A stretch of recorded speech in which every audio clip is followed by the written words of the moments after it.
Hey, Paul.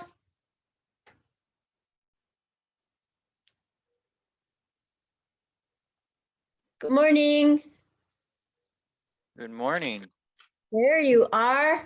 Okay, Morris said he would join us ASAP. Oh my goodness.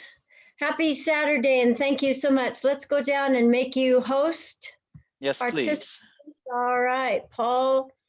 There you are. Paul is Moore and he is host. There you go.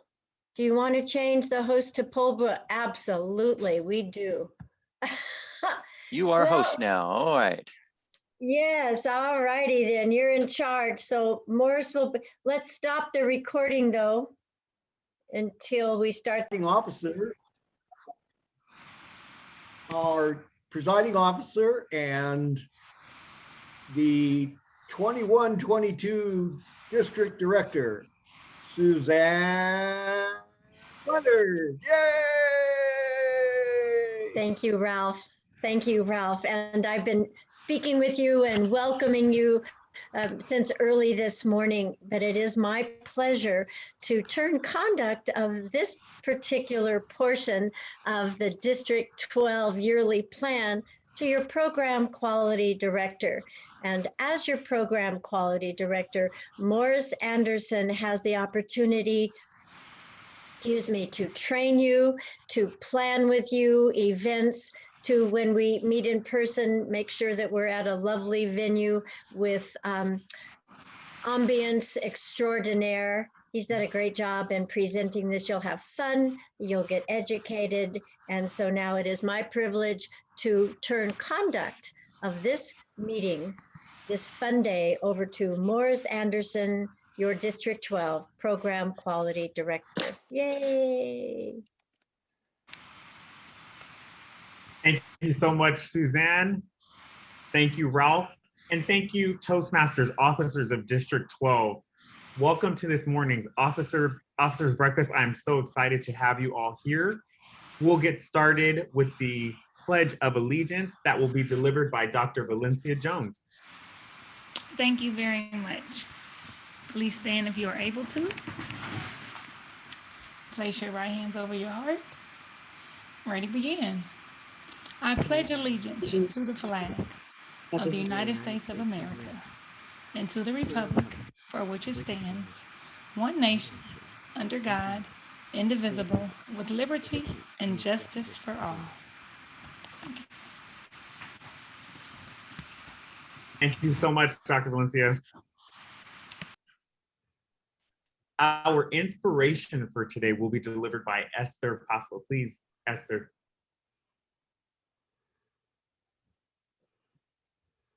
Thank you, Mr. Program Quality Director. Good morning, fellow Toastmasters.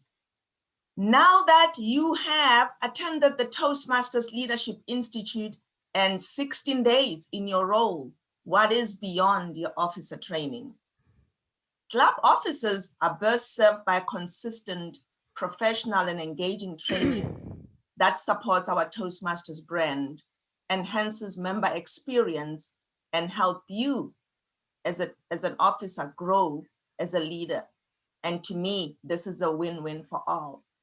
We experience this in our club meetings. This is our premier venue for acknowledgement and achievement in the Toastmasters program, a place for our members to practice skills and receive feedback and recognition. Meetings shape relationships, morale, and directly impact member retention. This is the essence of a quality club. We do this through our marketing, the initial conversation with prospective members. Marketing drives prospective members to get curious, check out our scene, and decide whether the club culture is a fit. We are driven communicators, and this is our opportunity to show what we offer. And this shows also through you as officers building healthy teams. John Maxwell said it well, everything falls and rises on leadership. You are our servant leaders. Start early and watch the results unfold in April, and you just get to relax. Here's to our club leaders. Toastmasters where leaders are made. Mr. Program Quality Director. Excellent job. Thank you so much, Esther. Our district mission, Anna Napoli, would you please present that for us? I am sorry, I'm not prepared and I don't have it in front of me. I sent it to you in the chat, Anna. Go for it. Did you see it in your chat? I am so sorry. I was listening to Esther. We build the new clubs and support all clubs in achieving excellence. Thank you, Morris. Great job. Thank you so much, Anna. Another warm welcome. I do want to recognize our past leaders on here. We have Michael Ozier, who is a past international director. We have several past district directors / district governors on the call. You guys will all wave and be recognized.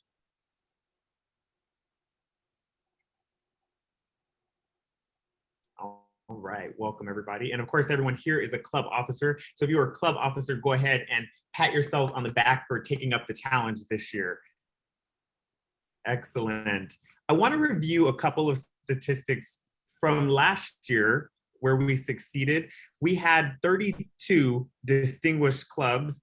Out of the 32, 18 were presidents distinguished, 6 were select distinguished, and 8 were distinguished. Will you be fighting with us to those numbers up? Can we make half the district distinguished? Can we make 3/4 of the district distinguished? It's going to take all of you and the district's efforts to get these clubs moving and on board with becoming distinguished clubs. We can do it. We have strong area directors, we have strong division directors, and we have all of you strong officers who are showing up to trainings and sessions like this, where we're going to support each other and add value to the point where we're distinguished. I'm going to reintroduce our district director, Suzanne, who's going to just give you an address before we get to our keynote speaker here in a bit. Madam District Director.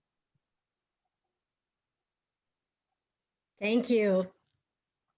As I look around the screen and remember my journey to leadership, I'll be celebrating 10 years in Toastmasters in August. And I wouldn't have been there if there hadn't been a person, just a member at that point in time, at my first meeting, which was held across the street we were supposed to meet at Citibank, but it was locked. All the more important reason, if you're the SAA, you're is a key position because we can't do anything without you. But we chose at that moment to go across the street and meet at Pizza Chalet, a hot summer August night, August 11th. And they were, as we opened the door, aura of pizza and sweaty little boy bodies. So we found our way to the back of the room, got ourselves a table, and held a Valley Toastmaster meeting. That evening, we learned about volume control and projection over the sweaty little boys and their celebrations.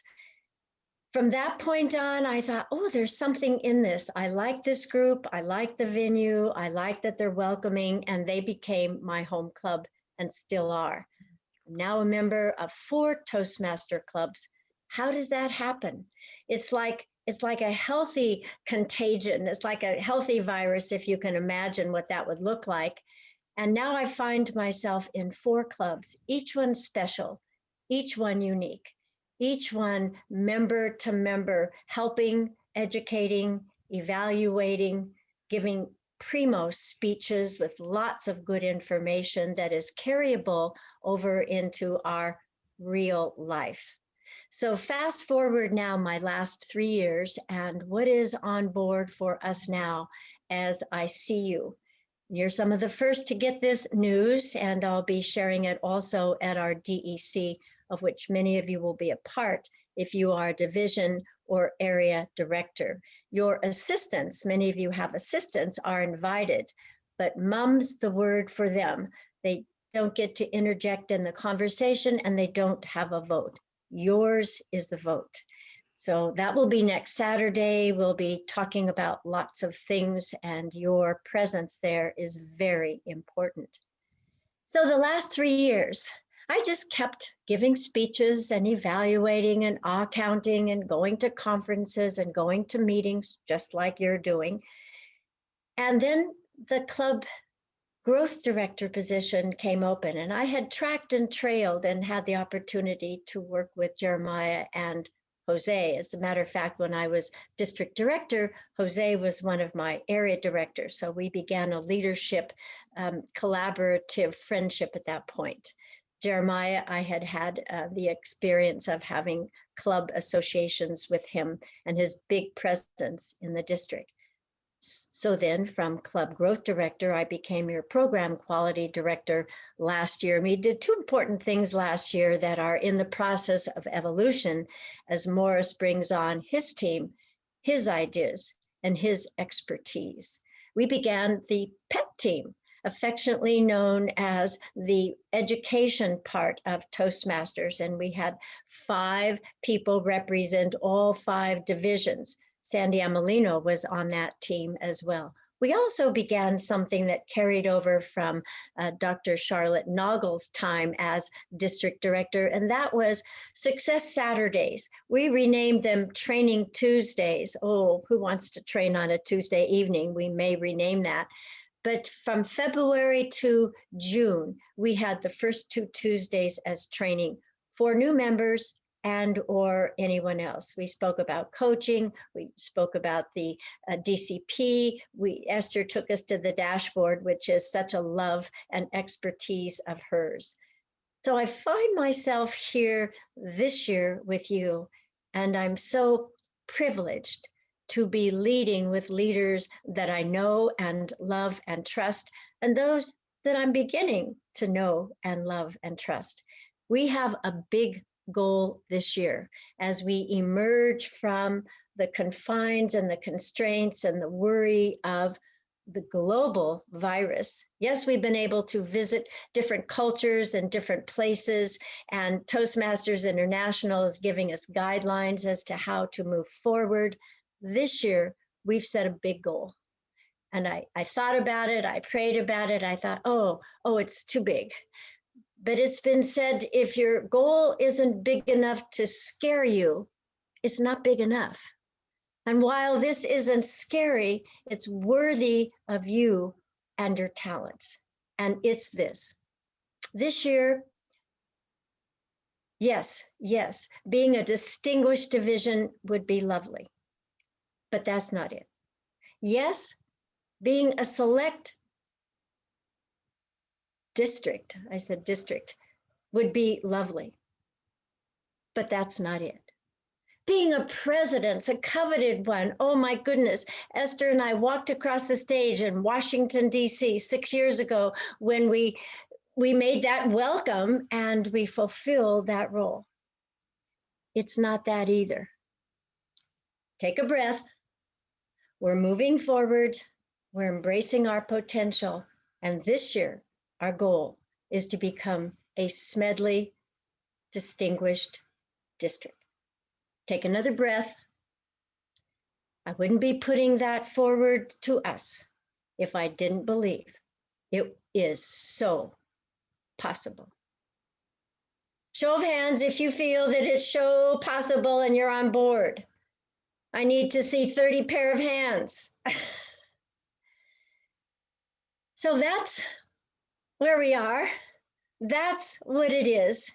And you're the team that will make that welcome. You know, we can't really make things happen. We can't. We think we can, but we can certainly set the stage and make Smedley Distinguished welcome. Thank you so much, Morris, for this opportunity to share. I return conduct to you. Thank you so much, Suzanne. Let's give Suzanne a big round of applause. We have Big Goals District 12, Smedley Distinguished. I agree with Suzanne wholeheartedly that together we can all accomplish Smedley Distinguished. Couple more facts here. This year, we had 82 out of 84 of our paid clubs submit their officers list. That's a nice statistic. We're on the right track there. We have 54 out of 84 of our paid clubs that have at least 4 officers trained. Look at all of your faces on this Zoom call. How many of us have attended officers training or the makeup training this year? All right, I should see everyone's hands up because you guys are all the awesome people. You're here already. How about your clubs? Did your clubs have 4 officers attend officers training? Okay, if you don't have your hand up, go back to your club and get those people ready because our program quality team is going to put on 4 more trainings. The first one is going to be July 27th from 6 p.m. to 8 p.m. hosted by Division E, Kevin Melchor, the division director. Go ahead and mark that tentatively on your calendars. You should see something coming out in the Tuesday with the trio, and we'll also have it on social media and email it to the officers who have not attended training yet. And that will be followed by 2 more trainings from your division directors in A and B, C and D, and then we'll put on 1 final one for the district altogether. And hopefully we will catch up all of those straggling officers that need training. Again, that date was July 27th from 6 to 8 p.m. by Division E, Kevin Melchor. Our next part of this fantastic officers breakfast will be a keynote speaker. I am so excited to hear this keynote speaker. He comes to us from District 120. One thing I want to point out to us today at this officers breakfast is that we like to get in our comfortable zone, in our shell, and only think that our club is available to help. But if you reach out, you make a message on Facebook, you send an email to another club, you'd be surprised at how fast you could get support. I posted on Toastmasters International's Facebook group and requested a keynote speaker, and within minutes, I had several people requesting to participate in our officers breakfast and add value to you all. We are very blessed to have Sarayadeep Majumdar. He's an effective coaching level 5, engaging humor level 5, visionary communicator level 1, innovative planning level 1. He's made it through quite a bit of levels. He recently graduated as a dentist, presently pursuing his diploma in applied psychology, intervention coaching, and then he has an NLP, CBT, I don't quite know what those credentials are, hypnotherapy, and various alternative healing modalities.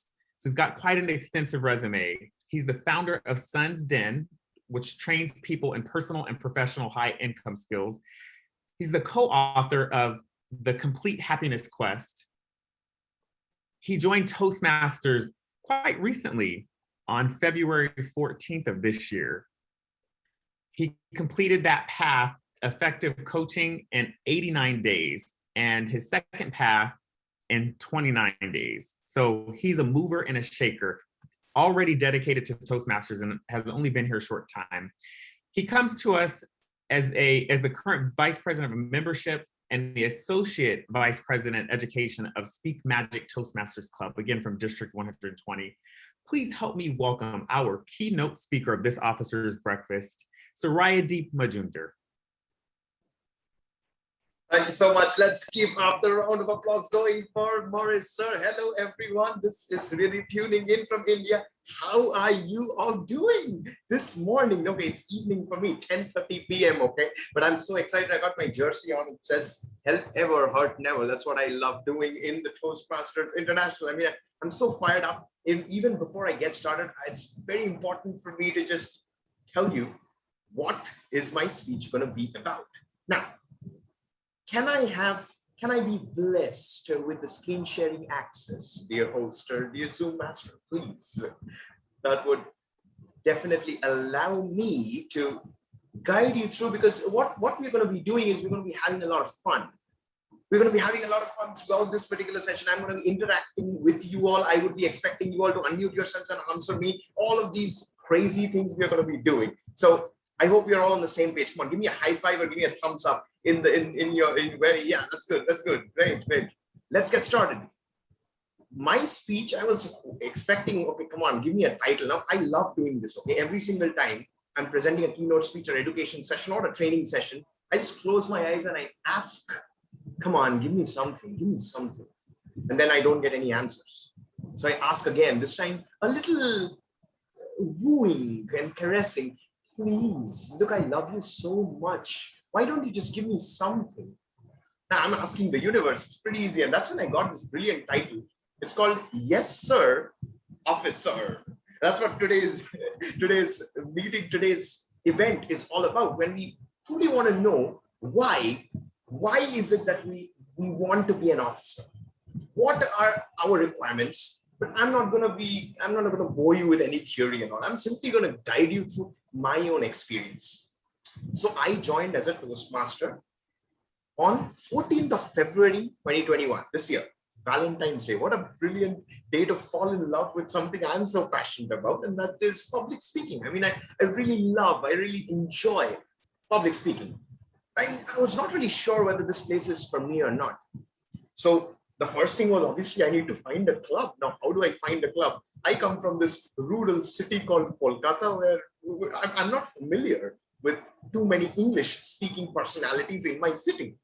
And there's also this joke that I keep telling everywhere, especially when I'm attending meetings outside India, that I only knew 3 languages: Bengali in English, Bengali in Hindi, and Bangla in Bengali. That's it. So one language, basically, Bengali.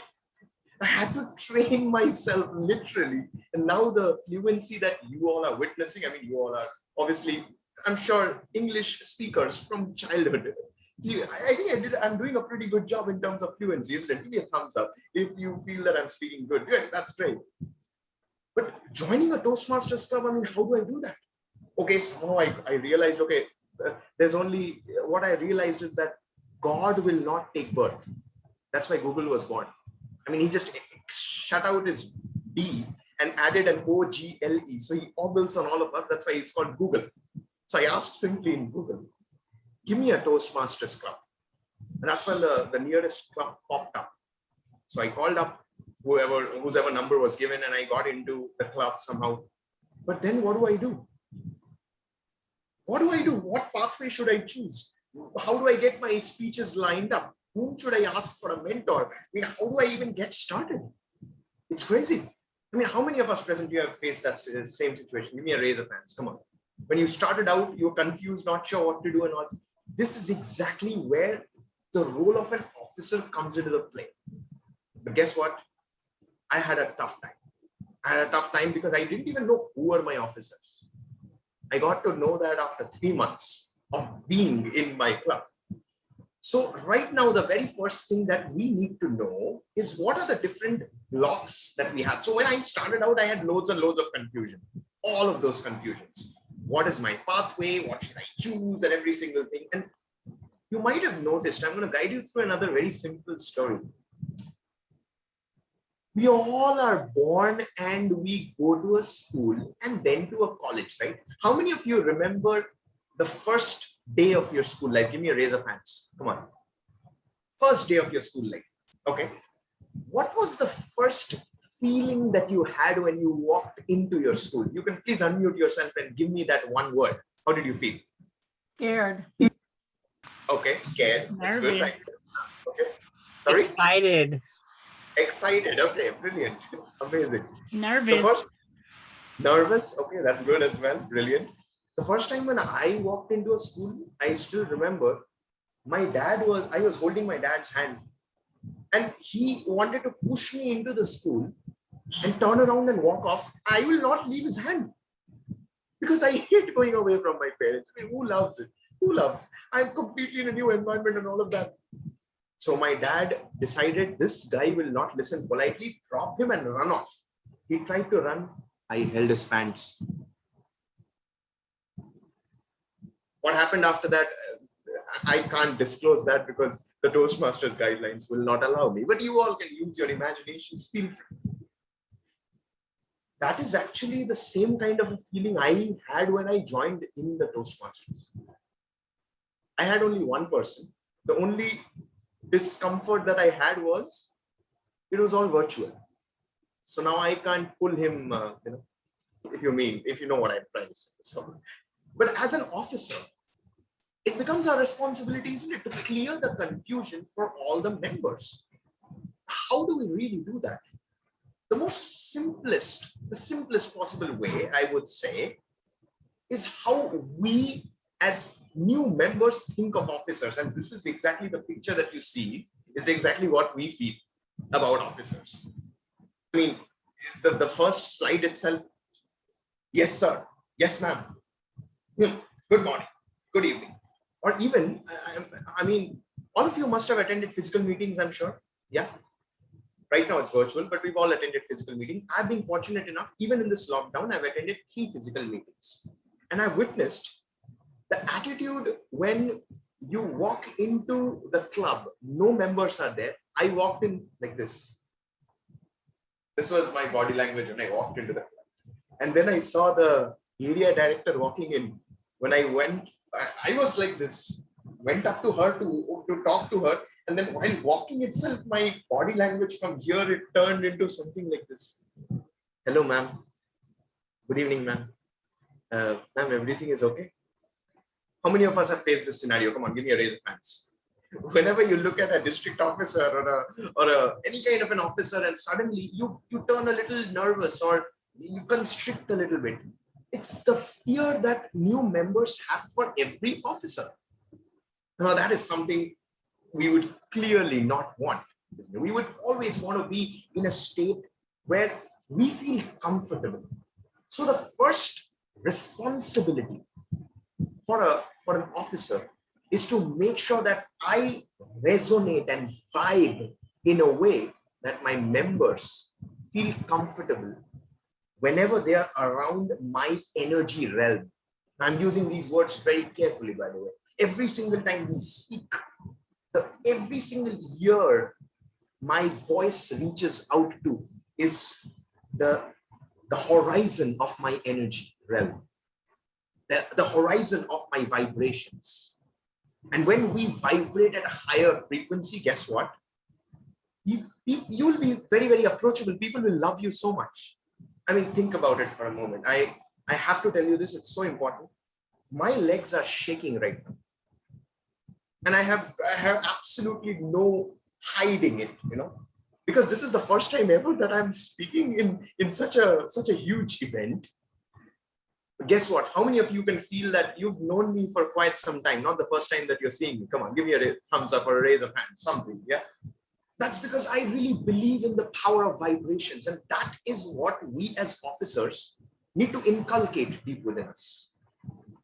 That's the power of vibration. That's how we can clear the entire fear that all the officers have. Now, let's just observe for a moment. What is this escalating the mountain all about? The first time when we joined, I mean, think about your days, okay? The first time when you joined as a Toastmaster, you were for sure overwhelmed. Oh my God, these people are giving such amazing speeches. Oh, table topics, brilliant table topics. Oh, amazing. What? Now suddenly you are the guest and the TMOD tells that guest so-and-so, okay, let's just bring up a name. I love this name called Andrew, okay? So guest Andrew, or let's just say me, guest Surya. Guest Surya, by the way, my name means the sun. That's why I think I'm shining and glowing so bright, okay? So guest Surya, please approach the stage for a table topic. Huh? What? I look around, me? Yeah, you, please come.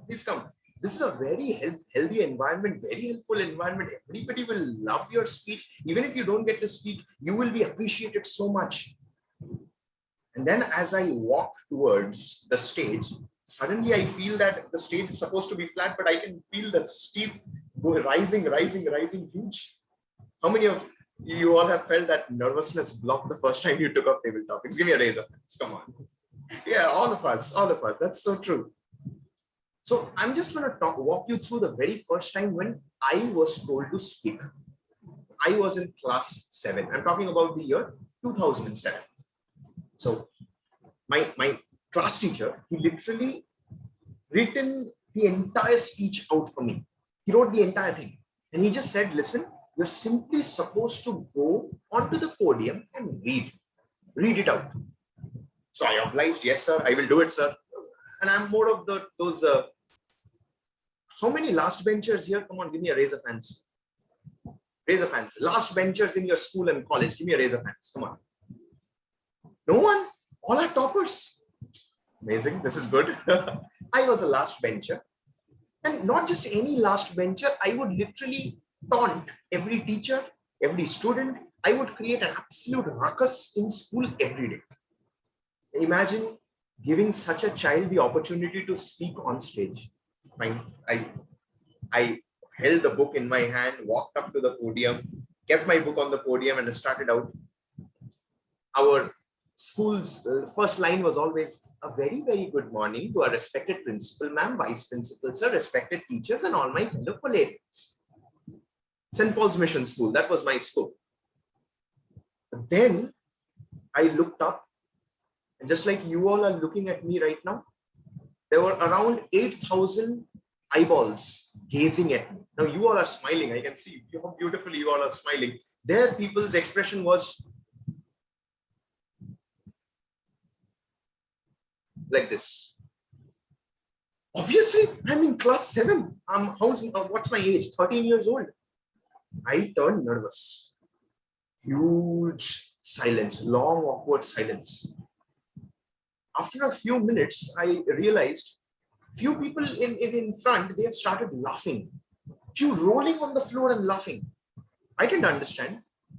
Few seconds later, I got to know an obnoxious fluid ran down my trousers, my socks, shoes, streaming like a thin river flow towards the brim of the podium and fell down. The nervousness had turned into urine. That was my first experience of speaking. Everybody laughing out loud. The teacher came in and come on, go down. That was my first experience of public speaking. Suddenly, we all have a fear. I had that fear. We all have some kind of a fear. And in the Toastmasters, when you come in, you see this huge mountain that you need to escalate. But it's all about taking that first step. I remember this beautiful movie called Creed, in which Sylvester Stallone pumps up the hero. So his name was Adonis Creed. And yeah, so his name was Adonis Creed. The character was Adonis Creed. He's pumping up Rocky Balboa. One step at a time, one round at a time, one punch at a time, one step at a time, one punch at. That's exactly how the Toastmasters journey is for all of us. And as officers, we need to understand that only then we can help the new members climb that mountain. Why? Because we ourselves have climbed that. We have escalated that. It's more like it's a mountain peak. You've climbed right to the top and then you reach your hand out and whoever's climbing, then you pull that person. So right now, if I have to ask you all, what is the one quality you feel every officer should possess towards their members? It's one quality. Come on, unmute yourself and give me one quality. Humility, okay. Paul Brooks says humility, good. Passion, passion. Yeah, that's a good one. Thanks, Michael, sir. Okay. What about others? Enthusiasm. Okay. Reliability. Okay, this is good one. This is good. Okay, I can see helpful, integrity, fantastic. Friendliness, that's a very important one, Valencia, ma'am. Thank you so much. Kindness, compassion, brilliant. Now, when we include all of these traits, these fundamentals, what we will see is it becomes very, very easy for us to understand how simple the hierarchy turns out to. I mean, if we really observe, there's a member followed by a club. Members create a club. Club creates an area. A couple of areas create a district, a division, and then district, and then region, and then you have the world headquarters. It's all a step by step. But if you look at the topmost pillar of that hierarchy, it's a member. We are officers because we have members that accepts us as officers. We have members we can serve as officers. And understanding the hierarchy becomes so important. Now, if that is truly the case, then how about we understand the whole context of it in terms of a club? So in terms of a club, we know, as we all know, every single club has a certain organizational structure as well. So here I would like to talk about my personal story once again. Now, I have appeared for the area director post. This recently concluded election, I nominated myself for the area director post. Now they had conducted 2 rounds of interviews for the area director. Full excitement, suspense. Suryadeep, why should we have you as the area director? Why not anyone else? What makes you so special? I love being my authentic self. I believe if I am vulnerable, I should also express my vulnerabilities. How many of you feel that honesty is always the best policy? Not once, not twice, every single time. Needless to say, that's good. So I was being honest. What is your experience as a Toastmaster? Suryadeep.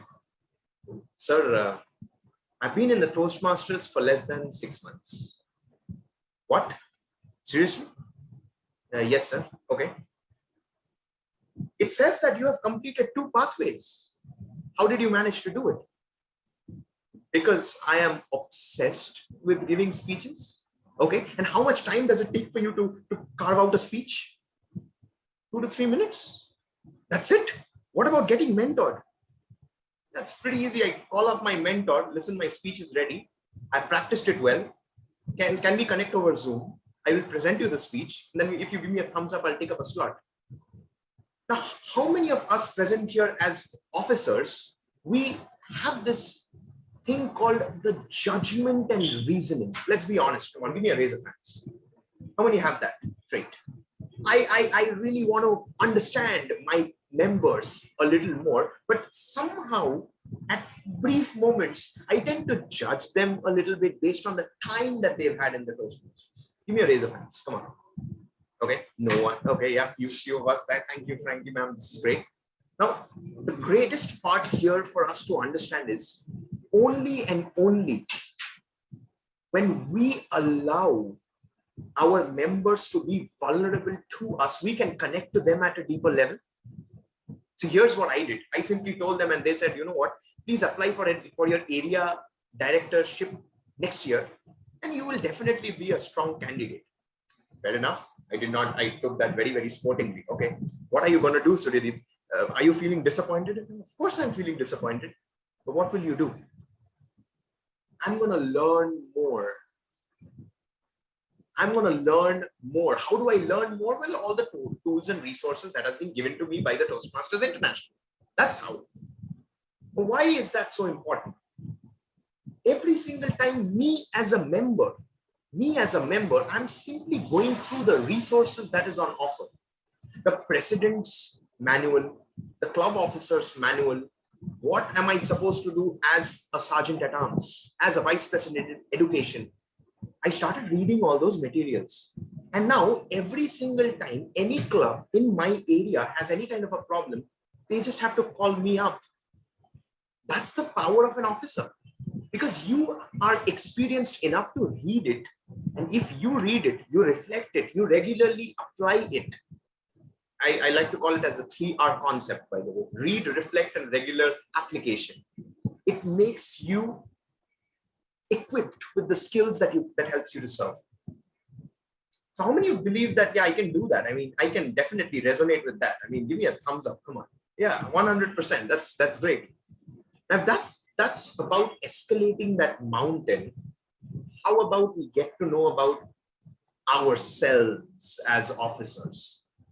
I mean, before I explain this, I mean, just tell me, what are the reasons one can join a Toastmaster? One should join a Toastmaster. What does the Toastmaster give us? Come on, give me some answers. I want some answers, people. I want some answers, people. Come on. Gain confidence. Okay, confidence is a good one. Okay. What else? We learn through feedback. Okay. Yeah, feedback, evaluation, that's important. Okay. What else? effectively? I'm sorry? To speak effectively? To speak effectively. Yeah, that's a good one. Okay, by the way, the lady who's just spoke, she happens to be my first ever mentor in the Toastmasters. I'm so happy she's here. She's my VP Education. I mean, I think a lot of family members are in India, so you've got guests tuning in from India. I'm so happy to see everyone present here. Thank you so much. Okay. Now, ideally, think about it. The two greatest things that the Toastmasters teaches you, number one, public speaking and communication, isn't it? Public speaking and communication. Yeah. Number two, leadership. Yeah. Two things. Okay. Number three, networking. I mean, I'm in India, but right now, just before tuning into this meeting, I told my parents, Mummy, Baba, I am flying down to District 12 in the US. What? In your entire ancestral history, nobody has even walked out of Kolkata, India. You are going to US. Power of technology. The Toastmasters allows us networking opportunities, isn't it?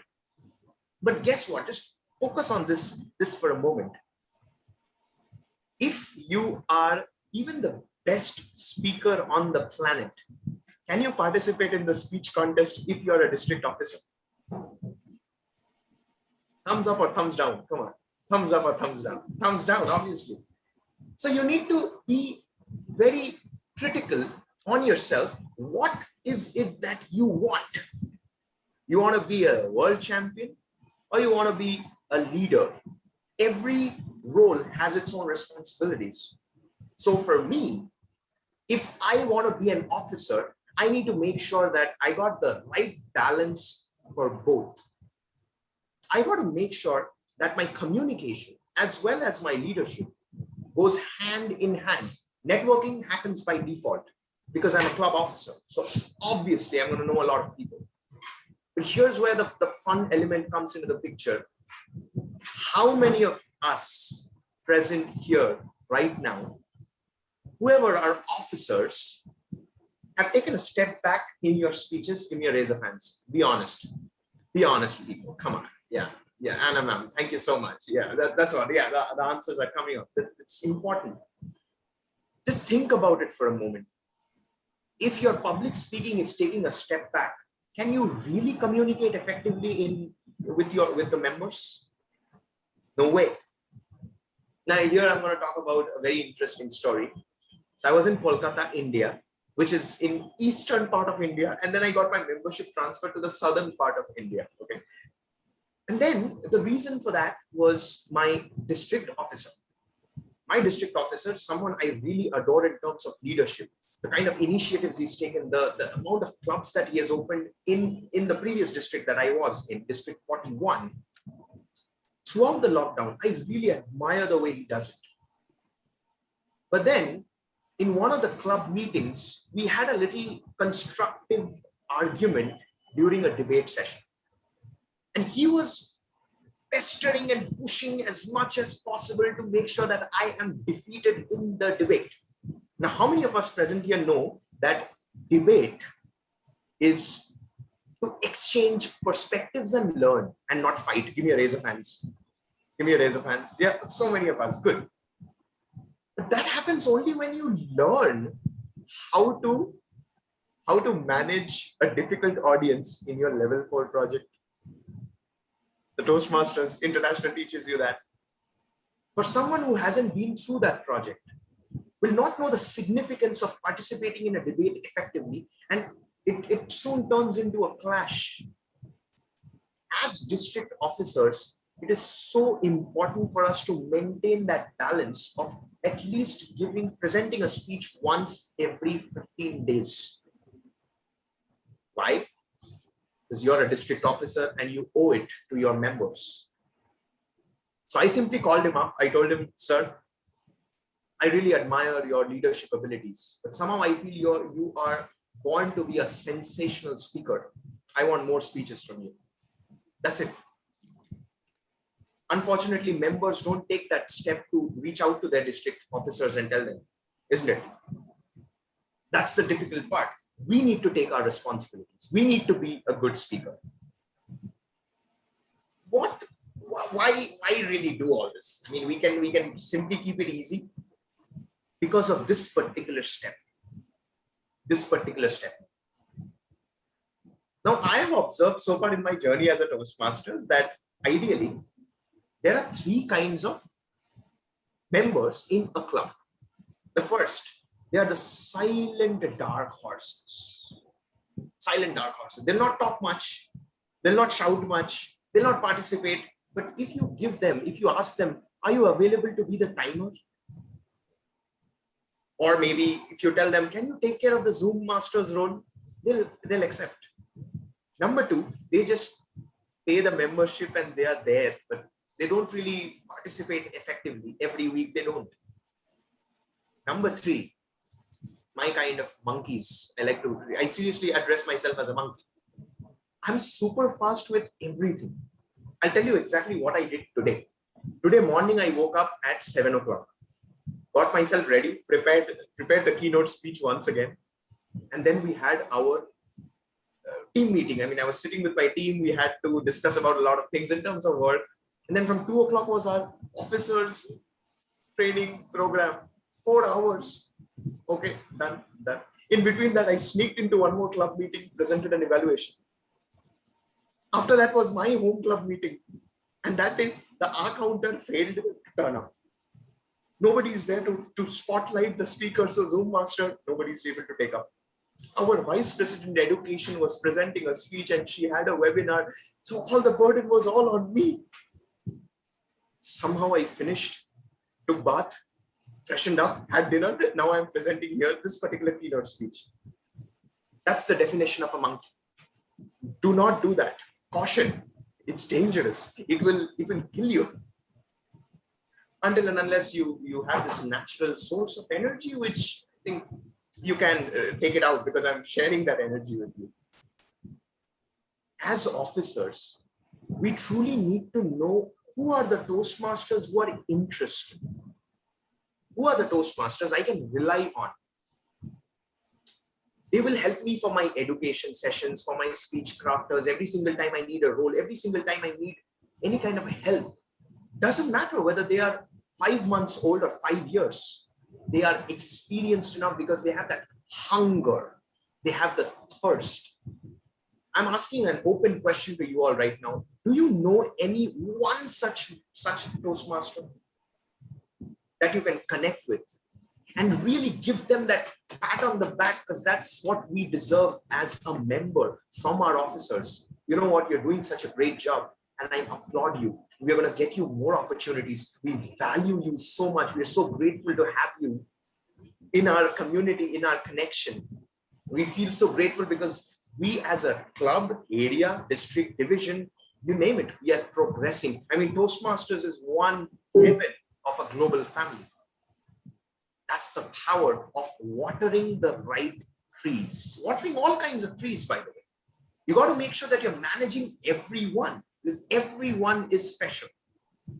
In fact, if you're looking, I think, yeah, here, excellence, every single Toastmaster is excellent. And we as officers need to make sure that we are making the most of it. And that is truly the case. It's very simple now. What are the artilleries that we have at our disposal? The tools, the artillery. For this, I'm not really here to present something new to you other than my stories, my hilarious stories. That's what I had promised Morris, sir. The tools we have as an officer, something that has been literally given to us at our fingertips by the Toastmasters International. If we truly have to just walk ourselves through that, I am definitely going to just introduce you to just these simple tools that I have personally used. Now, I'm still not an officer, but I can clearly tell you the different roles of different officers or XCOM members and everything. And it's so easy for all of us to understand. My dear fellow Toastmasters, we have something called as the Toastmasters login portal. And we are all aware of it. We all have to log into it in order to get our project manuals done, even though it's boring at times, but we still have to do it. We have to download our evaluation form. How about we hit the leadership central, and here we have the club officers tools, the district leader tools. So if I click on the district leader tools, let's see what opens up. Okay, they're asking for my login credentials. Okay, I'll give my login credentials. If we truly open it, something amazing comes up, opens up, and here you can see the district leader tools. They're giving you a letterhead and all those things. Let's not get into that. Let's look at all these things. We have the district leadership handbook, how to rebuild a Toastmasters club, local recognition awards, you got your evaluations, you got your district websites, club growth directors handbook. Such wonderfully crafted materials at our disposal to download and go through. If we truly have all these resources with us, all that we need to do is just learn and then present. The targets that I have set for myself, I have absolutely no idea whether I'm going to reach that or not, doesn't matter, but there's always a beauty when we really take all our prayers and throw it out to the universe. It works magic. My target right now, I'm just 6 months old, less than 6 months old in the Toastmasters. So the first thing I need to do is to participate in the contest. So we have our humorous contest and evaluation contest coming up next month. I'll participate that. I'll try to win that. Next year, I'll try to participate in the World Championship of Public Speaking. I'm planning to be the first Toastmasters accredited speaker from Asia. So that'll be a record if I can do that next year. At the same time, 2023, I will definitely get my Distinguished Toastmasters Award. I'm so grateful for that. Before I round off my speech for the day, I want to ask you all a question. I've been speaking and blabbering for the last 25 minutes. Do you think I have the capacity to be a good educational trainer and an accredited speaker? Give me a thumbs up. Come on. Yeah, okay, yeah. Anna ma'am is okay. This is great. This is great. Brilliant. So this acts like a perfect pitching for me then. Finally, an officer. That's what I mean. OFFISIR. The whole idea of a sir is defined as slavery in a way. That's what we are being hardwired to. But guess what? The spelling is OFFICER. And the C belongs to the word called charisma and compassion. Let's all promise ourselves today that we are going to be super compassionate with ourselves first. Really just maybe take our hands and wrap it all around us and give ourselves a nice little hug because we deserve it. When we do that, dear Toastmasters, we can also extend our arms out wide and embrace every single member we touch. This is Dr. Surideep. Love you all so much. Let's open up for questions.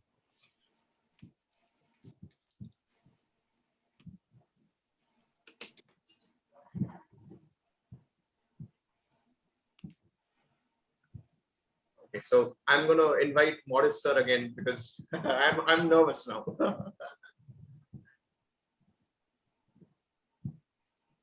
Let's give Dr. Suryadeep Majumdar a big round of applause and a big thank you for attending our officers breakfast and adding value to all of us, sharing those wonderful and funny stories with us. Dr. Suryadeep, before you go, would you just share with us, you have a lot of members, I think some of them are from Toastmasters, some of them are family. Would you just share with us who also attended the session with you? Yeah, I'd be super happy to. I'll just have to check. I think I have to, okay, I've never seen so many people in my life. So I got Bharat. Bharat is from India. I think there are a lot of people there. I think Matthiasgan sir is there. Srijo sir is there. Suresh sir. Yogeshwari, my love, she's there. Vivek sir is there. Bharat is there. Navamita ma'am. Anchal. These are all our club members, by the way. So they've just tuned in and they're just my close family members. And I'm so grateful that they're here. It's almost 11 in the night in India. So, so grateful. Thank you so much. All of you so much for attending. Welcome to District 12 Toastmasters. Well, you have a fantastic night. I hope you guys rest and have a fantastic Sunday tomorrow. Good night.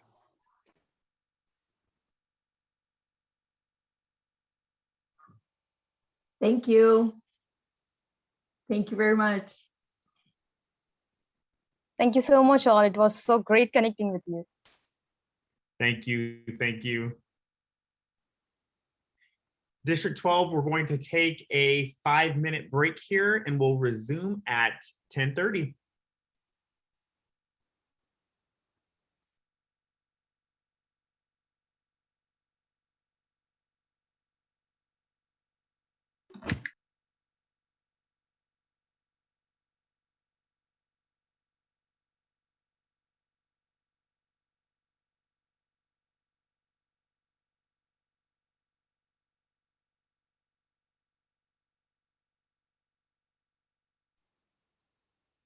Thank you again so much for being a representative. This is Suzanne, District 12 Director. I just am amazed at your versatility, your animation, your putting it out there, writing down definite goals and pursuing them.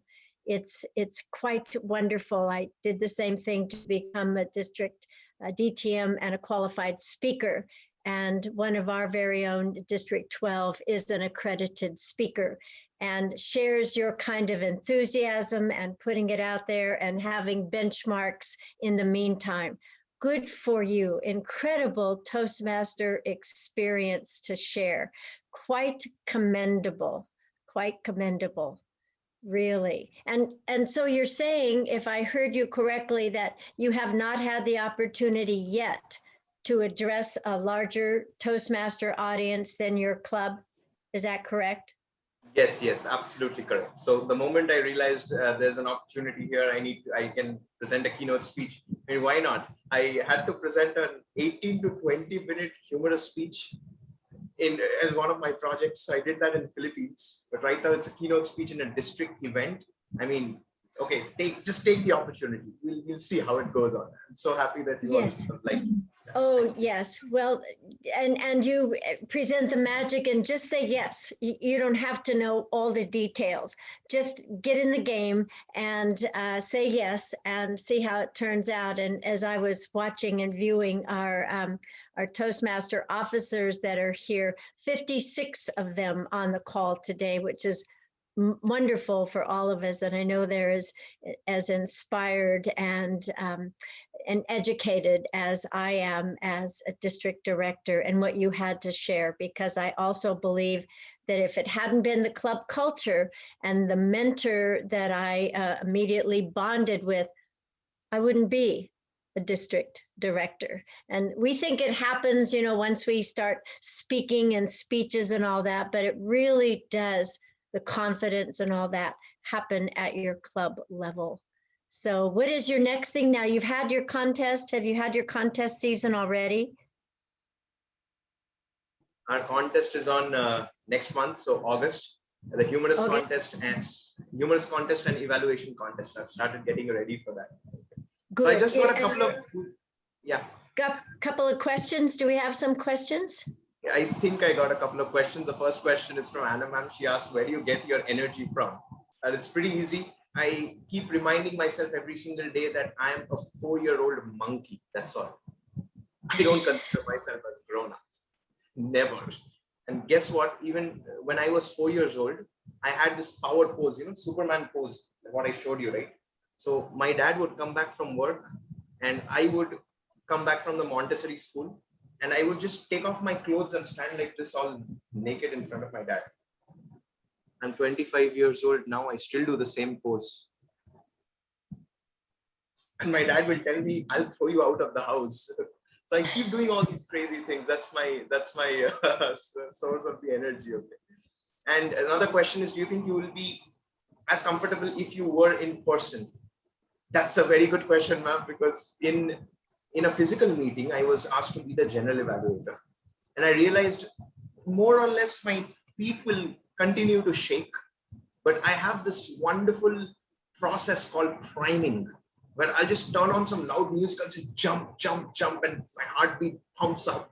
So my energy keeps flowing right through, the circulation just goes on. So it's one of my hacks that so I'll be pretty same. I mean, I'll be the same comfortable as I am right now. But thank you so much again, everyone, for having me. I mean, it's such a pleasure and honor. And I think I'm going to sleep very, very peacefully tonight. Okay. Bye-bye. We wish you that. We wish you that. Bye for now. Thank you so much. Thank you.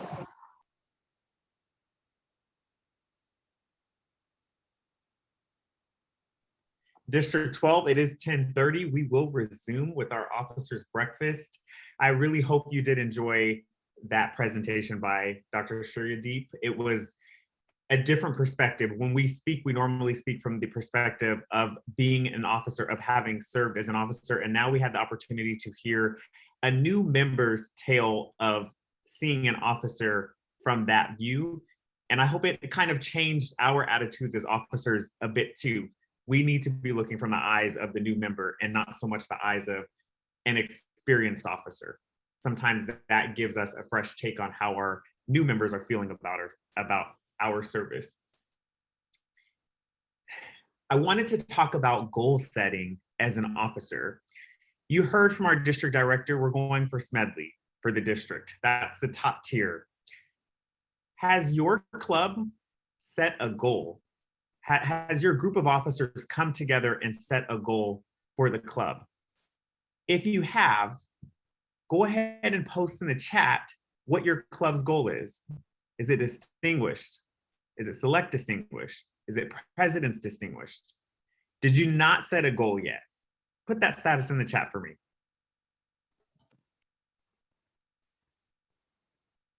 Anna Napoli, presidents.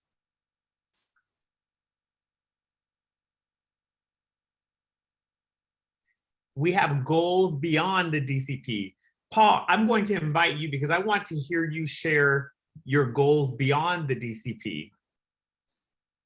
All right, thank you, Morris. So I guess some perspective from our club and what we're looking at. You have the Distinguished Club program, again, distinguished, select distinguished, presidents distinguished. But personally, and talking with some of my officers, there's some motion that there's some goals that we have as a club that are not captured in the DCP program.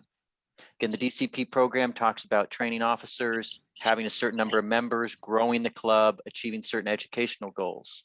But I think we have a few goals, and again, we're still setting them right now for the next year about what is that goal we want to hit.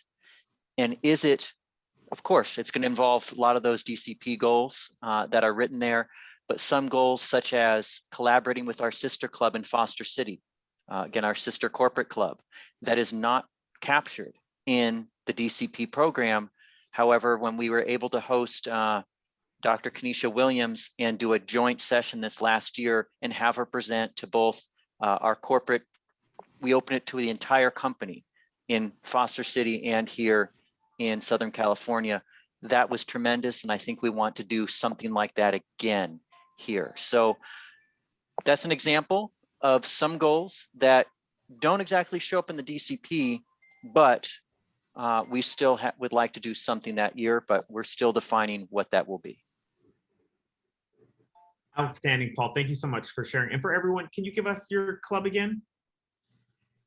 I am the Vice President of Education for the Gilead Laverne Toastmasters Club that represents the corporate sites of Gilead Laverne and Gilead San Dimas. And okay, I will be your Area A2 Director. Yes, sir. Let's give Paul a big round of applause for sharing for us. I see lots of goals in the chat. The majority of them are presidents distinguished. The next question I have, of course, is you set your goal. You want to be president. Did you plan? How many of us have had our first officers meeting where we planned out the year and how we're going to become presidents distinguished? I'm not seeing too many hands here. I'm not seeing confident faces here yet. It's middle of July. Do you have a planning date yet for your officers? Okay, so some of us have dates and some of us are not moving our heads at all. I'm going to challenge you, Toastmasters. It doesn't matter what your role is. If you're a sergeant at arms, if all the way up to president, get together with your officers, tell them, we need a plan. Toastmasters gives us several tools for planning.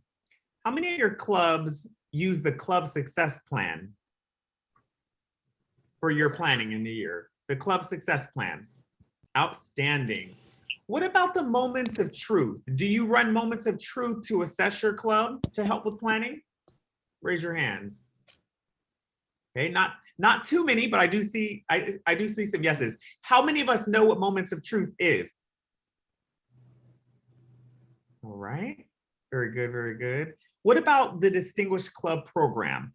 I'm sure we all went to training, right? So we know what the Distinguished Club Plan is, our program, but do you use that Distinguished Club Program for planning? Do you actually look at it, break it down, and decide who's achieving what goals? Which officer is responsible for which part of it? All right, I see some yeses and nos. What I'd like to do rather quickly here is take you through some of these tools that Toastmasters International has set for you. The Club Success Plan is the first thing that I want to address. As an officer, have you visited Club Central and have you realized that Toastmasters International recently added a module for your Club Success Plan? Who has seen that? All right, that's fairly new, I think within the last year. So I'm gonna go ahead and share my screen.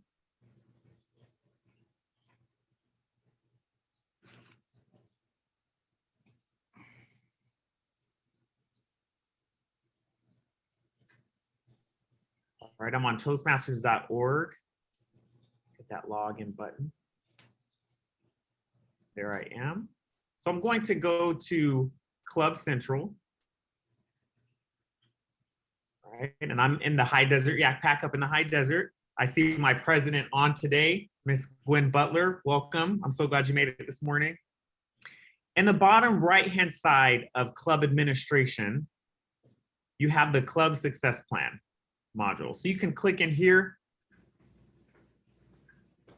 I'm on a hotel Wi-Fi, so it's a little bit slow.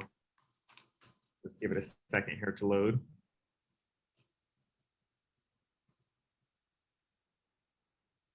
You'll notice that you can download the success plan template right from here. So you just click on that and it will begin downloading.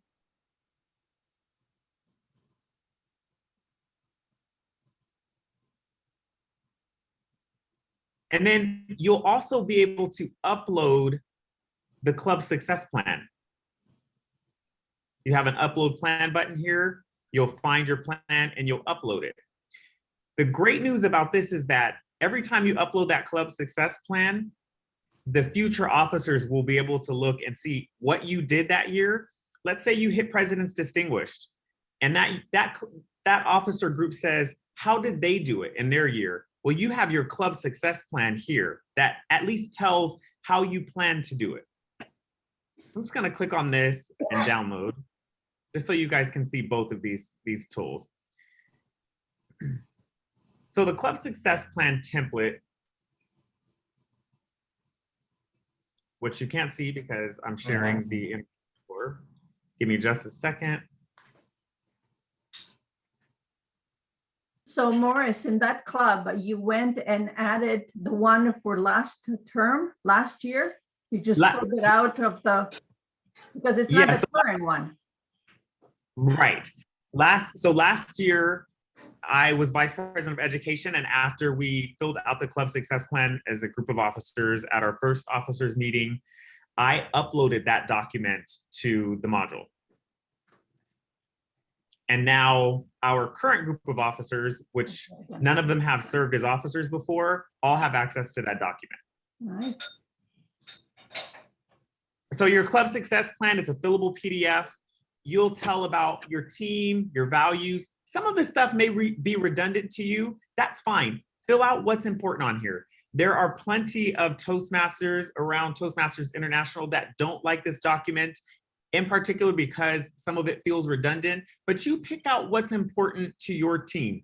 If you don't think that filling out this first part is beneficial or valuable to your club, skip it. Grab the things that matter to you as an officers group. It's going to ask you, what are your team's interactions? How will decisions be made? And you'll collaborate with your team to fill this document out. This year in my club, my president pre-filled it out. And when we showed up at our first meeting, she already used what we had last year and then modified it as we went through addressing how we would communicate as the new officers group. It goes over your DCP, what your membership base is, which kind of helps everybody get on the same page. We're starting here. Here's where we need to be. Your educational goals are here. It's going to have you analyze where you are in the club. And it is a lengthy document. I think it's almost 21 pages, right? It's 21 pages. Like I said, go through here and find what's important, what's valuable to you. Some of this stuff may not be for your club. Maybe you're like our club and all of it is important to you. And I'm just going to share with you our club, Distinguished Club program from last year.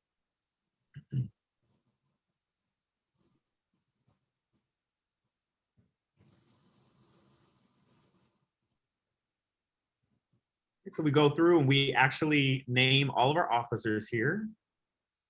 Right? We go through those values, the operating principles,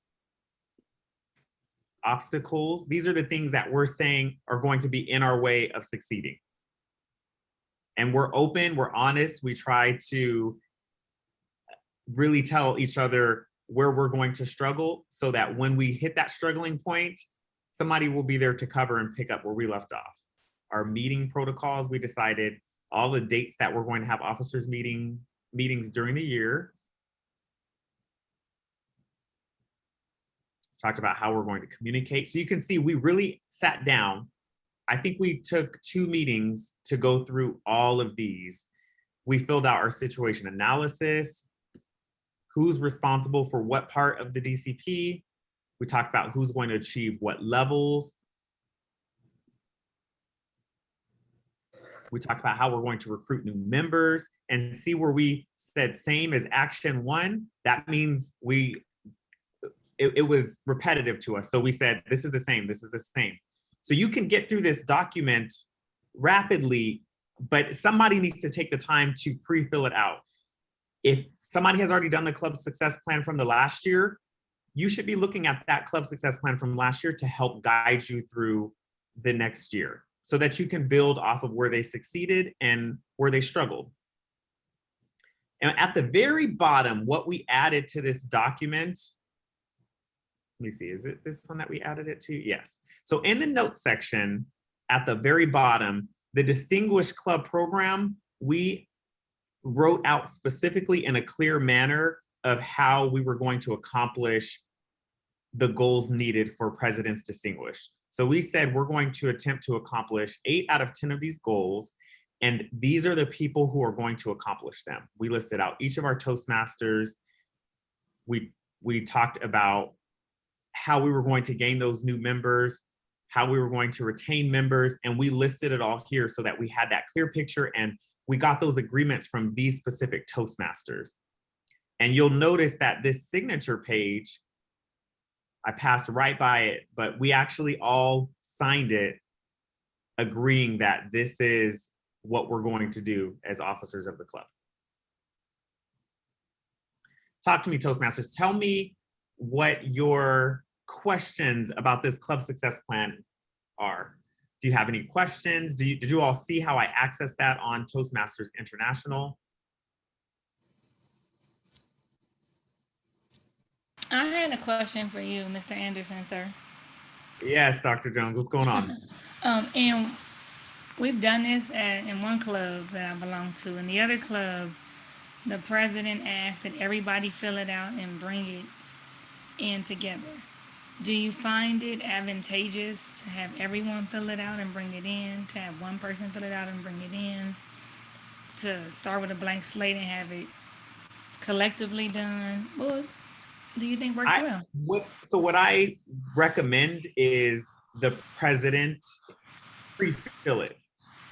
Take the last year's success plan, and if there isn't a plan, have the president pre-fill it of kind of the ideas of the club. You can have everyone bring in one done, but that's a lot of time that you're asking from those specific officers, right? You're already going to have them sit on a meeting with you and develop this plan. So for each of them to have to bring in a pre-filled one, and then it's not going to be used in the final result anyway, for quite a bit. We want to make this easy for our officers. So me as a president, gather that information, ask everyone for their particular part. Ask your vice president of membership, bring in the plan. How many open houses are you going to have during the year? Ask the public relations officer, what social media avenues are you going to use? And how are you going to promote our club even more than we did last year? Get everybody's individual piece and have them prepared for those. And that way, when you go to sit down at that club success plan, you're just modifying it and adding in those details that the other officers have come up with. And thank you so much, sir. I agree as well. Thank you.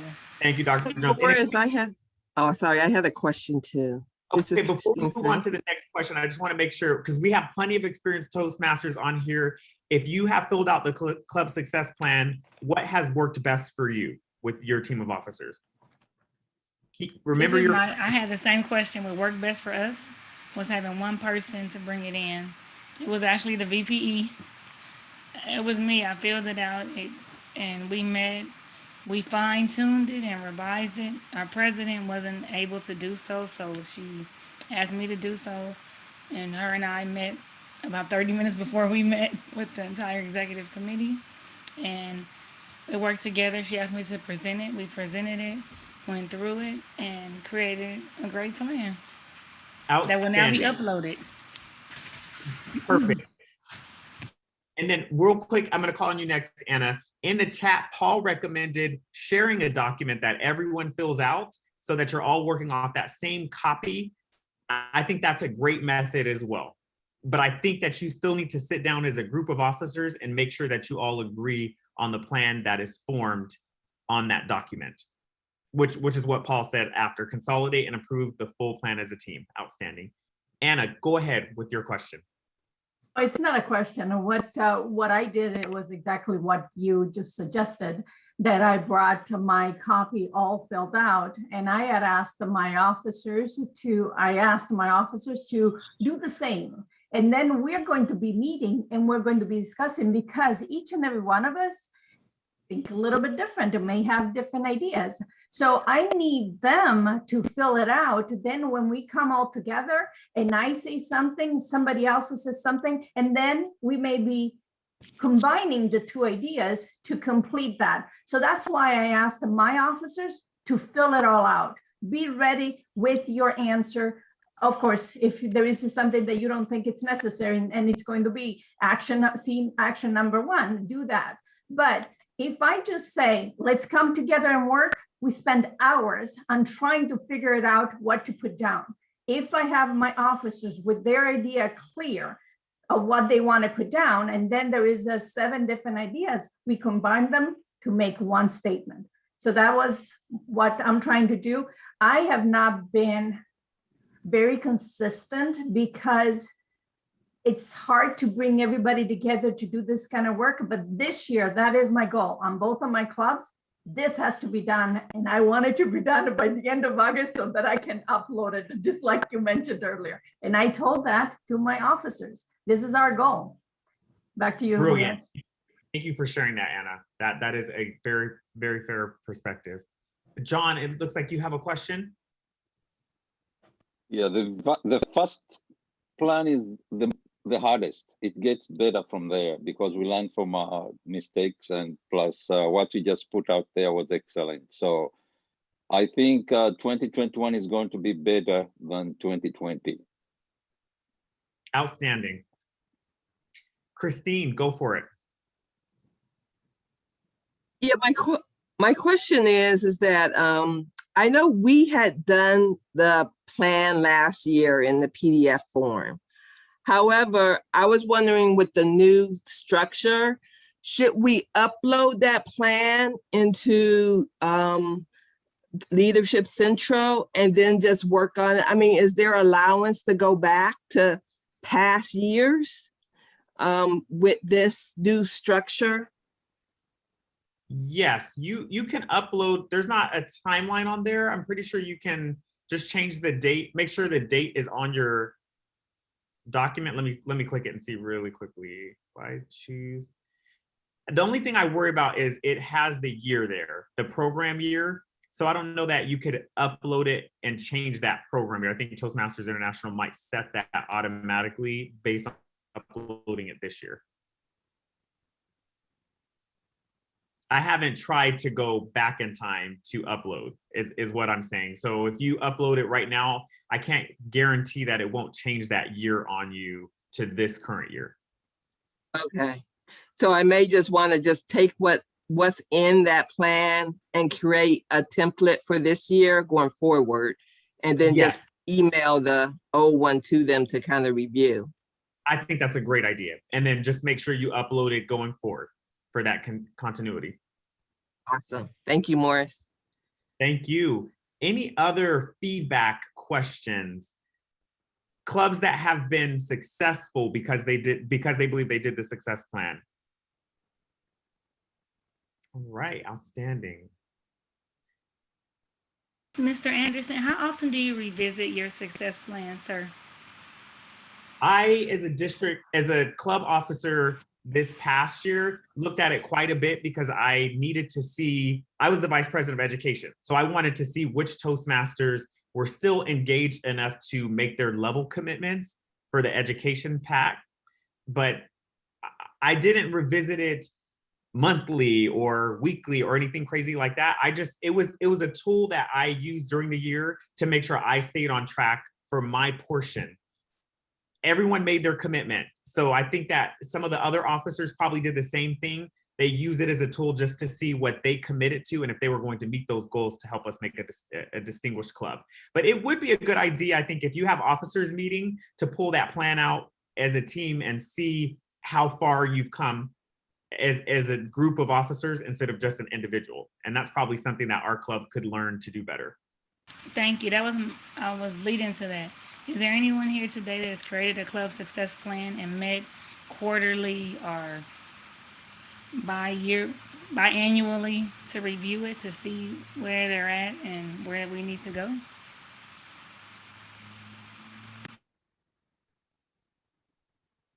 I have done that, and it's been just me saying, well, let's see where we are. It's not quarterly or bi-weekly or monthly, whatever. When I see if our club success plan is weak, I'll go and look and say, hey, by the way, we need to help with this group because we are low on education or whatever. And it just needs to, if everything is going smoothly and have all the goals are met and all that, I may just look at in April, May, just to see, okay, where are we before June 30th? Let's see if we need to complete anything and push someone. But it all depends. If you see that you need help, you need to go and figure it out who is that needed to do the stuff. And it could be that it's quarterly. I have not needed to do that with my club. Thank you, Anna, for sharing that. Go ahead, Dr. Jones. Did you have a follow-up question? No, I was just saying thank you. Great information. As a club, we decided that we're going to, as an executive team, look at it 3 times within the year to see where we at, make any adjustments, etc. Outstanding. I love it. So we're going to follow Dr. Jones and her club's growth as they use that plan during the year. I'm very curious to see how successful you are just based off of the fact that you're going to continue to revisit it. And I see John saying in the chat, he believes that Club 1124 was President's Distinguished because they completed that plan at the beginning of the year. So that's just outstanding. Take this back to your clubs, try to use that club success plan the best that you can. And then if you need help, you've got area directors that would be willing to sit in with your officers meeting to help you get that plan finished. I am willing to sit in and help you get that plan finished.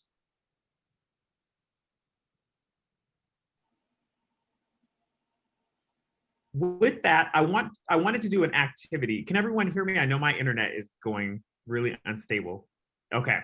So I wanted to do an activity where we're going to go into some breakout rooms, and I want you to take 3 observations about your specific club, but from the perspective of your officer role.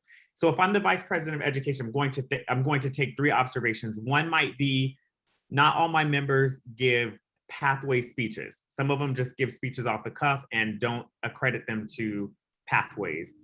And then I'm going to have 3 interventions to address those 3 observations.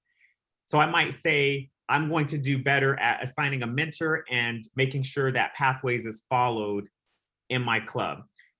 Go ahead and take 10 minutes. So I'm gonna have Paul move you into break rooms randomly. You won't be with your clubs. You're going to hear different observations from different officers in different clubs. When you move into those breakout rooms, go ahead, take those 10 minutes to quickly jot down your 3 observations, your 3 interventions. And then as soon as you're all ready in those breakout rooms, go ahead and start sharing out those observations. Everyone take a turn. Make sure you say, I'm the sergeant at arms. These are my observations. These are my interventions. Get your pen ready, because you're going to hear some great ideas during these sessions. You can take these back to your clubs to help you succeed. So Paul, if you'll go ahead and move everyone into breakout rooms. Sure, Morris, if you just confirm, how long did you want the breakout rooms? We're doing 10 minutes to talk and then share. So how long total would you like for the breakout? For 30 minutes for me. And then if we are ready before then we'll conclude. Get ready, because when you come back in, I'm going to ask each room to share out 3 observations and 3 interventions. Ready, set, go.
It looks like we're the only ones back.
Welcome back. Welcome back.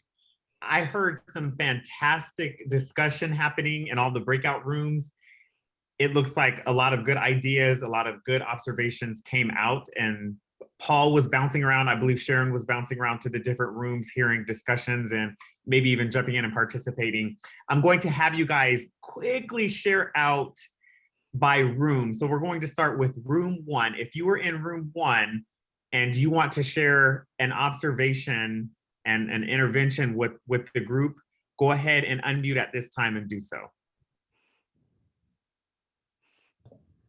We think John should say it. He has all the notes. The notes are in the chat. You didn't get it, but nonetheless, I'll share. Dr. Valencia, do you want to share? You have a better voice than me. No, John, you were amazing. You did a great job. I talked enough today. I think that you took great notes. Thank you. Thank you so much for putting all that trust in me. Michael talked about member must own the club, have the talk with all members together. Everyone needs to step up, focus on pathways only. Do not allow non-pathway speeches, seek topics and evaluation. Also talked about hybrid. Club 1348, I am the secretary. We are working on a new skill every month. It introduces the first meeting of the month, or it meets first week of the month. Some of the skills are storytelling, humor, how to stay online. We have had 2 guest speakers. Dr. Valencia, we had specialized theme meeting that followed the Toastmasters meeting.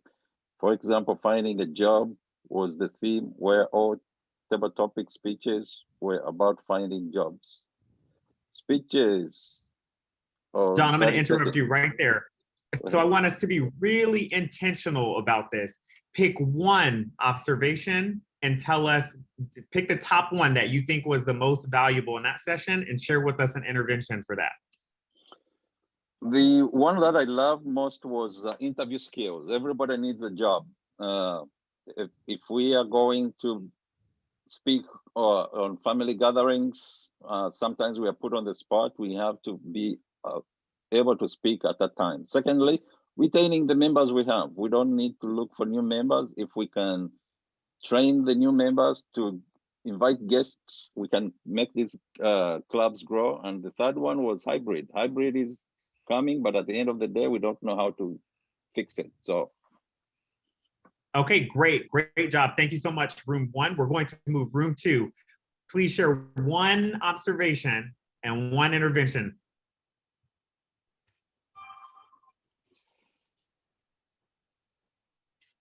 Well, I'm not sure what room we were.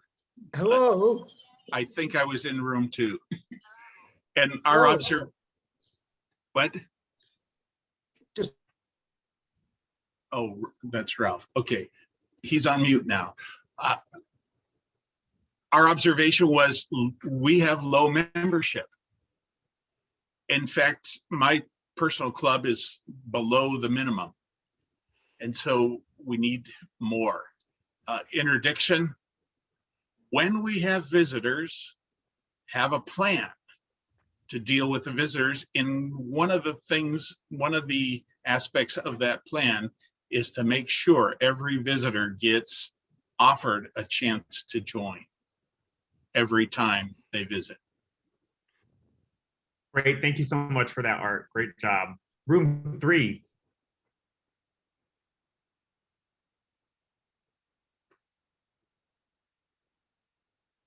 Easy, with you. I don't know. Laura, Oh, yeah. if you want to speak, our group, well, the one valuable observation I saw was that we're having difficulty getting enough speakers. So the intervention is we invited others from the district to come to our meetings. So you can take it away. Next person in our group. Thank you.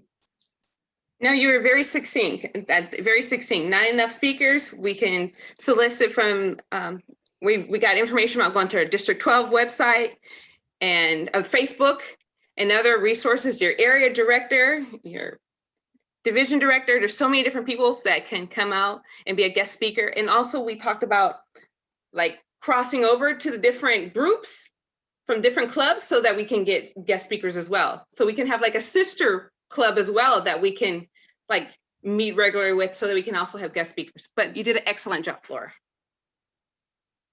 Thank you. And room 4. I think room 4 was had myself, Sharon, and Anna Napoli in it. We decided to split them all up amongst everyone. The very first one we said we were going to talk about, though, was interest in holding officer roles and officer engagement.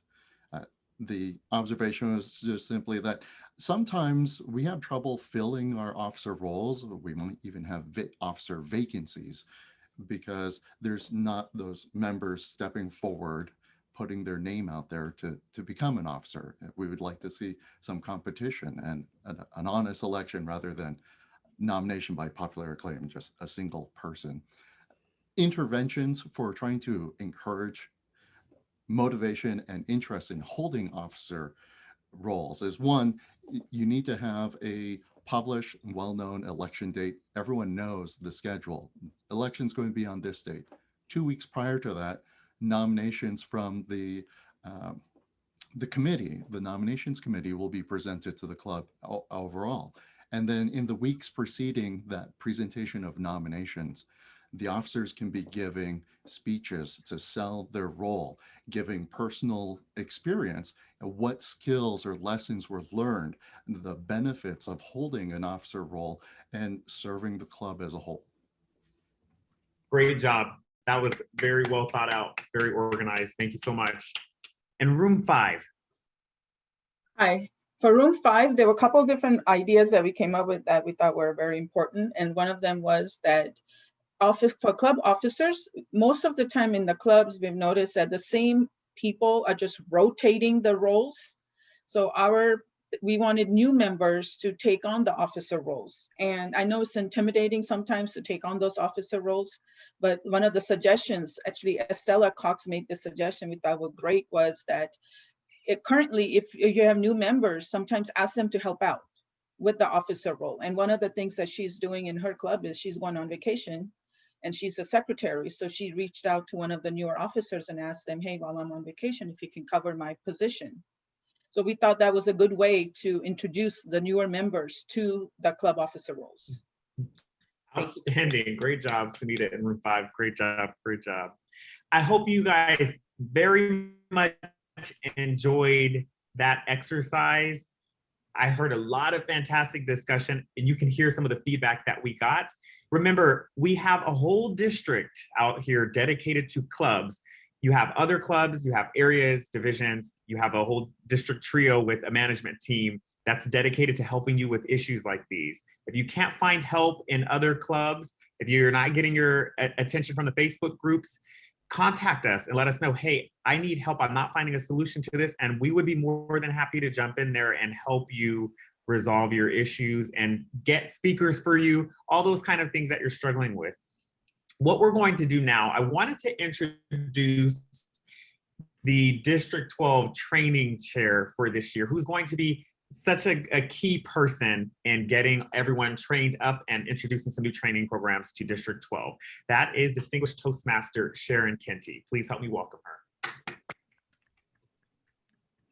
Thank you. Thank you, Morris. And thank you all for being here, for taking the time to be here this morning and sharing ideas. As club officers, is there something that you wished you would have known before you took the office? Yeah, probably. Are there things that you still don't know about your office? Probably. Well, guess what? Help is on the way. Morris and I are developing a series of programs dealing with officers and officer help. Officers after hours or officer happy hours is where we get together with officers to share challenges, best practices, brainstorm, and get more in-depth information about how to perform your office. We will be holding them in the evenings, the very first week of every month. This is a tentative schedule, on a Tuesday night, a Monday evening, a Wednesday evening, and a Thursday evening. And all officers are welcome to come, but we will be focusing on a specific office. Say on Mondays, we'll be talking about the presidents, but all the members can come. And we will have officer mentors that have been around the block a few times, our veteran rodeo people, officers to help mentor newer officers, sort of like officer buddies. So keep an eye out for information about Officer Happy Hour. In addition, Suzanne and Morris also mentioned our continuing Tuesday trainings. Part of that will be new member orientation, where they can just come and ask questions. It's for them, not for us to stand up and yakety yak, but for them to ask questions and like a panel discussion. Those events will be happening and more information will be forthcoming. The objective is to get newer members involved and let them know what's going on, because a lot of times the information is there online. Oh, go online and look it up. Do people really do that? Maybe the self-starters do, but if you have an actual personal meeting with the people and you can ask questions and get answers and share ideas, that's the objective, is live interaction and relationships with officer mentors. And I know there are excellent officers here in this group, and I will be asking you to step up and be an officer mentor the time commitment is minimum, but the reward is maximum. Keep your eye open for more information with the district newsletter, soon to be called something else. Back to you, Morris. Thank you so much, Sharon. Let's give Sharon a big round of applause. Sharon is stepping up really big for us. She's taking on PRM roles while we transition from our last PRM to finding a new one. And then she's going to be working on the training team under program quality. We are coming to the conclusion of our officers' breakfast. I did want to mention that the district needs club coaches.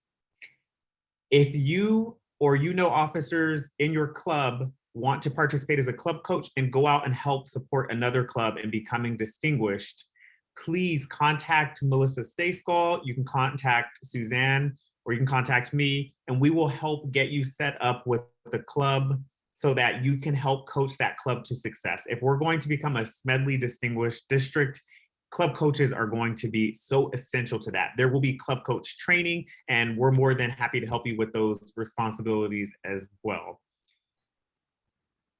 I also wanted to mention that we need, oh, go ahead, Bridget, Ralph.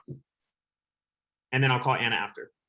Okay, one thing I would just caution, you need club coaches or mentors or sponsors to get your DTM, that is sure.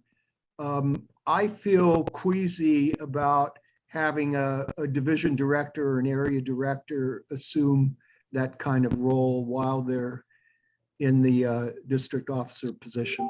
Just wanted to register that. Sure, thank you so much, Ralph. But just remember, today's training or today's session is about club officers, right? So if you're a club officer or you know your fellow club officers that want to help support other clubs, let them know. And I'm gonna call on Anna and then I'll call on you, Anna. So for, you just were asking if anybody wanted to participate as a club coach, but that goes also for sponsor and mentor.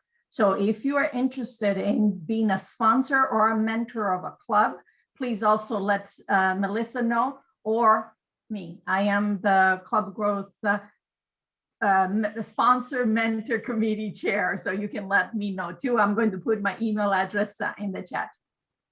Thank you so much for that, Anna, and thank you for serving in that role. All right, and we've got all three roles, right? Sponsor, mentor, and club coach. They're all very exciting and very rewarding jobs. We also need leads. So if you know a corporation or a business, or you have a great idea for a club to form, send us your lead.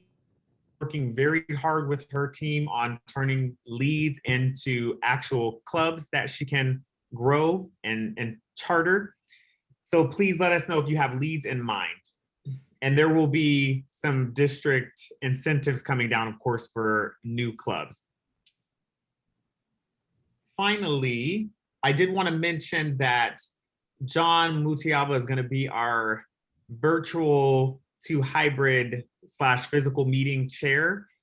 He'll be working, I know Paul's going to be on our team because Paul's just so excellent in that. And then I heard, there's another name that I heard out there, but we're forming a committee to help the district with this. It's going to be essential to have a committee that clubs can reach out to as a resource. So be looking for that information, or if you're interested in joining, go ahead and contact me or John, and we'll be happy to get you in on that committee so we can serve the district in that way. And Paul's saying in the chat, we should clarify the difference between sponsor, mentor, and coach. There will be trainings that help to clarify that difference, but a coach basically helps a club that's struggling. The club must have less than 12 members to participate in that program. A sponsor helps a new club form. So it takes a lead and helps it become a club. And once it charters, the sponsor's role is done. And a mentor takes over right after that sponsor and helps that club develop over the next 6 months to a year. And then that mentor's commitment to the club is then finished. Okay, so they are all separate duties, and look for those trainings if you're interested in learning more about that. Going to open up the floor for questions feedback. If you want to discuss anything further, we have about 15 minutes left before we must conclude.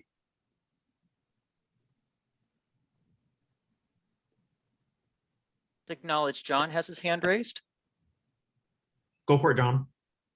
I just wanted to share with all of you guys, ladies and guys who attended this meeting today. If you want to save the chat, most of them have emails and good information. You click at the bottom where it says chat, and there's going to be a pop-up window. At the very bottom, you're going to see a square with three dots. You click on that and click on save. It will save the chat on your device. That's all I wanted to add, Mr. Morris. Thank you for that, John. I think Lana had a question too earlier. Did you have something? Maybe not. Go ahead, Bon. Yeah. Or yeah, I do have a question, Morris. Go for it. Yeah, it's regarding Lana, I'll call you right. Club coach and the area director. In my case, I'm area director. In my area, there might be a club maybe need some special help because a corporate club is running a little bit difficult period of time. So how is the relationship between that area club, the director, and that specific club? Can I assign myself as the director, area director, as the coach of the club? That is my question. Or as an area director, I'm already doing kind of job to help that club. Right. Just remember that the club coach job is a lot more direct. You're showing up to their meetings, you're help guiding their officers directly. You're much more involved as a club coach with one specific club, but there's not a conflict. So you can actually do both. We advise against it just because you're so busy as an area director with all of your clubs that giving one so much attention can take away from your responsibilities as area director and cause burnout. Thank you. But what I mean is I'm helping this club, which is right in my area already. So can I assign myself as the coach as well? Well, first and foremost, you cannot assign yourself as a coach. The only two people in the district that can assign coaches is the district director and the club growth director. Two, you would work with either Suzanne or Melissa and that club, because that club has to also agree that they want you as a coach. If the club does not agree, then you cannot serve as their coach. And then that has to be blessed off by Suzanne and Melissa. So Suzanne assesses the situation and says, hey, you didn't turn in your area director's report. You haven't visited all of your clubs. So I don't think it's a good idea for you to be a coach of this one club. That would also be a barrier. So you're going with either Melissa or Suzanne and assign you as a coach to that club. It's not something that can happen just off of your merit or even the club's merit. Got it. Thank you. Yes. Go ahead, Lena, because I think you were next. Yes. Do you have a directive for the club mentor, the club? Do you have a what you call it, a bylaw or something to tell you what a club mentor is, or do you have that kind of stuff? Absolutely. So Toastmasters International itself has guidance on what club mentors, sponsors, and coaches do. They have separated those duties. We will also have district sponsored training that Melissa and I will work together on, where you can attend an hour-and-a-half presentation on how to be a successful sponsor, mentor, or coach. So if you're interested, I see that you have put your email in the chat. I will send that over to, actually Anna Napoli's here. So Anna will grab that email and she can get you more information about sponsor, mentor, and when those trainings are going to occur. Okay, I'm just wanting to visit with the Fontana club. I don't know. I'm a sergeant at arms, so I was wondering, do I have to be a president of VPE? Do I have to be a DTM in order to do any of that, to be able to manage being a coach or a sponsor or something like that?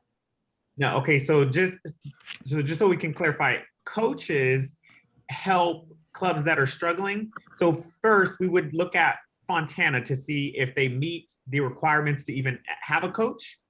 You don't have to be any designation. You don't have to have a DTM. You don't have to have anything. There's no prerequisite to becoming a coach, except for that club has to accept you as a coach and be a struggling club, and the district leadership has to approve it properly. Okay, I just want to visit the club. I didn't. If you don't want to be a coach, mentor, sponsor, you can visit that club whenever you want. You are free to visit any club anywhere in the world whenever you want as a Toastmaster. Okay, you could give me that other information, but I just wanted to visit the club. I understand. Yes, as long as it's not a closed club, you may visit any club you want. So all you have to do is get in touch with that club. They'll give you their Zoom link and you can hop in that club and have fun with them. They probably would be really happy to have you. Okay, all right. Thank you. And you can send me that other information for future, something. Anna took your information down. So I think she's going to be counting. You already got volunteered now as a coach. So that's coming. Thank you, sir. Thank you. You're welcome. Any other questions, comments, feedback? Okay, I'm hearing Mr. none. Anderson, I would go just for like it, to Dr. provide Jones. feedback. I would like to provide feedback. This was a dynamic meeting. The breakout rooms, the plan, what we did as a whole, the technology. Thank you so much for that feedback. It was ran very well, and I learned a lot. And just saying thank you. Whatever you planned with your team was executed perfectly, and we appreciate it. Thank you, Dr. Jones. If there are no further questions, before we conclude, I'd like to recognize Paul Brooks. He's our Area 2 Director, our techie, as his name says on there. He helped to facilitate the breakout rooms, hopping in each one, listening to feedback, and I'm sure helping answer some questions. So great job, Paul. We are so thankful for you and that you participate at this level. Sharon, our training chair of the district, thank you so much for popping on. Thank you for helping to plan. Suzanne, Madam District Director, thank you for being the backbone and following up and just helping to guide me along the way. You made me feel better every step of the way. And to all of our officers for coming today, the district cannot be successful without your leadership. Go out there, add value to people, do great things for your club, and remember, you have a whole district out here looking out for you. Fellow Toastmasters, I will go ahead and adjourn this meeting. Have a fantastic Saturday. Thank you. Thank you. Woo-hoo, great job. Thank Yeah. you. Awesome. I learned a lot. Good topics. Yes. Thank you. Looking forward to that officers happy hour. Me too. Yes. Yay. Bring BYOB and bring your own expertise. Will do. Will do. Bye, Thank you. everybody. Thank you. Good job, everyone. Bye-bye. Bye-bye. Everybody. Good job. Wonderful. Thank you, Anna, for participating so beautifully. My Raj, pleasure. for being able Bye, to everybody. stay. Yeah, bye.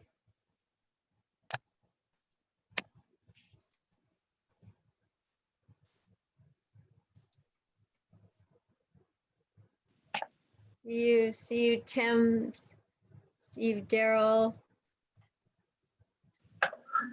Yeah, I have one last question, and I want to say thank you, everyone, as well. This was an excellent show, and I learned a lot from it. I look forward to our upcoming trainings. I did want to know if we were going to get the training link from the last Zoom training. I was a little bit late, and I want to make sure that I can go through the training on my own. I was just looking for the link. Is if it was that recorded. Toastmasters Leadership Institute, or which training? The area director? The area director training. Okay. All right. Suzanne and I will work together to make sure you get that. I think Ryan waved his hand. Ryan, what are you doing? Are you putting it in the chat? Paul's putting it in the chat. We're getting it to you right now, Derek, because we're that kind of team. Hey, get it, I Paul. think Ryan was just waving goodbye. So, Oh, okay. because All he's right. left the meeting. Yeah. Okay. So Suzanne, you have the link because I used the Toastmasters account. So you have the link to the training we did earlier in the week. Okay, We'll make sure you get it, Dara. Thank you, everybody. Enjoy your Saturdays, and thank you again for the training. You as well. Thank you. Thank you for being here, Daryl. You take care now. Thank you, Daryl. Yeah. Thank you. There's John. I don't know who RCT, I don't know who those numbers are. Who's that? Who are you out there in number land? Number word land? Speak up. Oh, mystery guest.